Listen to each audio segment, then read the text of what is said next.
Hi. This is a Naughty Little Sister story.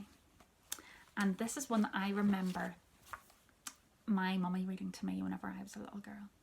And this one is called My Naughty Little Sister and the Book Little Boy. So let's read it and we'll find out who this book little boy is. Do you like having stories read to you? When I was a little girl, I used to like it very much.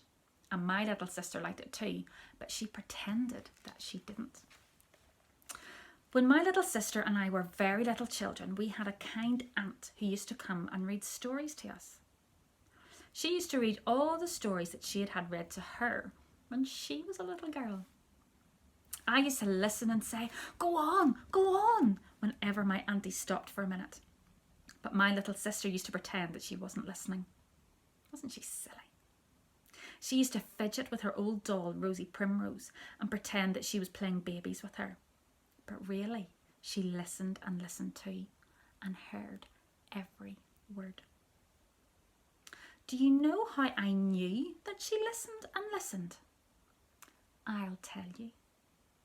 When my little sister was in bed at night, she used to tell the stories over again to Rosie Primrose.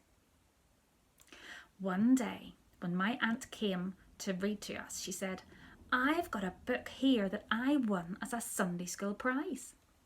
I used to like these stories when I was a child, and I hope you like them too. So our aunt read us a story about a poor little boy.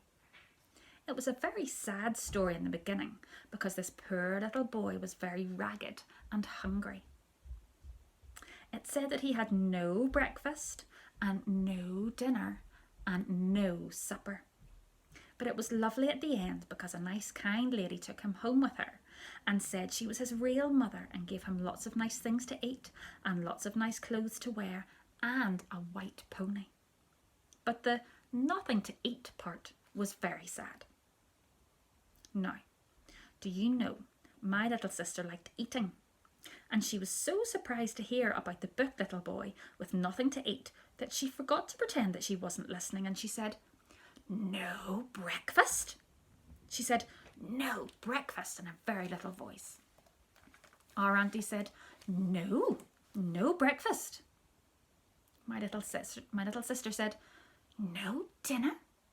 She said that in a little voice too, because she thought that no dinner and no breakfast was terrible. My aunt said, no dinner and no supper. And she was so pleased to think that my funny little sister had been listening that she said, would you like to see the picture? And my little sister said, please. And I said, please too.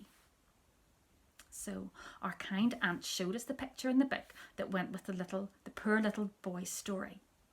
It was a very miserable picture because the poor little boy was sitting all alone in the corner of a room looking very sad. There was an empty plate on the floor beside this poor little boy, and under the picture it said, nothing to eat. Wasn't that sad? There's a picture of my aunt and my naughty little sister looking at the picture in the book. My little sister thought it was very sad. She looked and looked at the picture and she said, no breakfast, no dinner and no supper. Like that, over and over again. My aunt said, cheer up. He had lots to eat when his kind rich mother took him home in the end. He had a pony too, remember? My aunt said.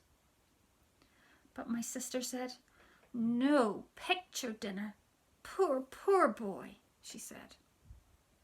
Well now, when the reading time was over, my little sister was a very quiet child. She was very quiet when she had her supper.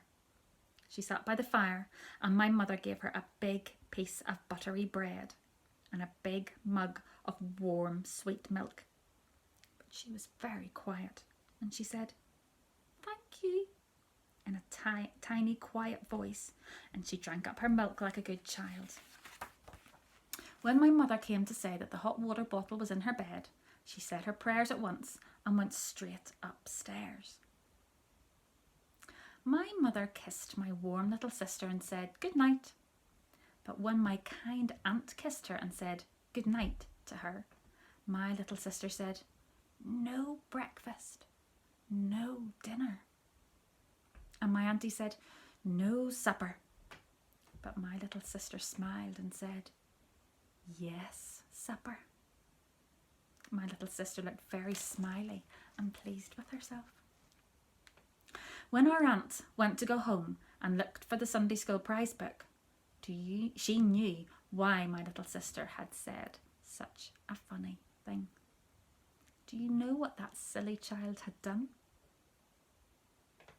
She had put her piece of buttery bread inside the Sunday School prize book, on top of the book boy's picture. She had given her supper to the book little boy. Of course, the book was very greasy and crumbly after that, which was a pity because our aunt had kept it very tidy indeed, as it had been a prize. I suppose it was a very naughty thing to have done. But my little sister hadn't meant to be naughty. She thought that she had given the book little boy her own supper. And you know she was quite a greedy child, so it was a kind thing to do, really.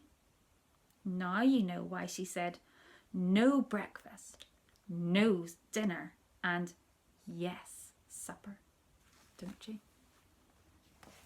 So that was the story of my naughty little sister and the book little boy. Bye bye.